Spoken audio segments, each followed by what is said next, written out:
আলহামদুলিল্লাহ, দেশনেত্রী বেগম খালেদা জিয়ার শারীরিক অবস্থা ক্রমশ উন্নতি হচ্ছে। এটা এই দেশের মানুষের দোয়ার ফজিলত।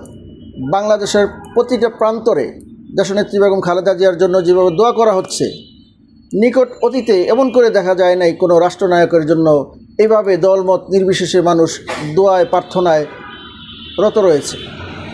গতকাল রাতে দেশনেত্রী বেগম খালেদা জিয়ার সিটি স্ক্যান করা হয়েছে, ইসিজি করা হয়েছে, দুটোতেই খুব ভালো রেজাল্ট এসেছে। অর্থাৎ বেগম খালেদা জিয়া ক্রমশ ওনার শারীরিক উন্নতি হচ্ছে বলে মেডিকেল সূত্রেও আমাদেরকে নিশ্চিত করেছে।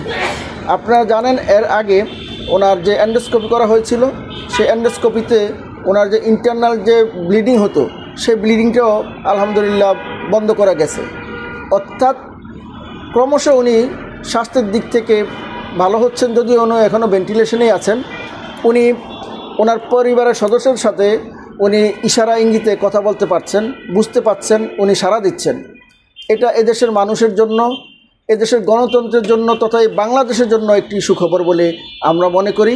ওনার স্বাস্থ্যের যদি এভাবে উন্নতি হতে থাকে, হয়তোবা ওনাকে লন্ডনে চিকিৎসার জন্য এই যাত্রায় নেওয়া লাগতে পারে। তারপরও তার পরিবারের পক্ষ থেকে বলা হয়েছে, যেহেতু উনি এরকম একটি ক্রিটিক্যাল অবস্থার মধ্যে গিয়েছিলেন, এর আগেও এর থেকে ক্রিটিক্যাল অবস্থায় গিয়ে উনি ফিরে এসেছেন, কিন্তু এবারে তারা আবারও ওনাকে লন্ডনে এসে নির্দিষ্ট হাসপাতালটিতে চিকিৎসা করাতে চান।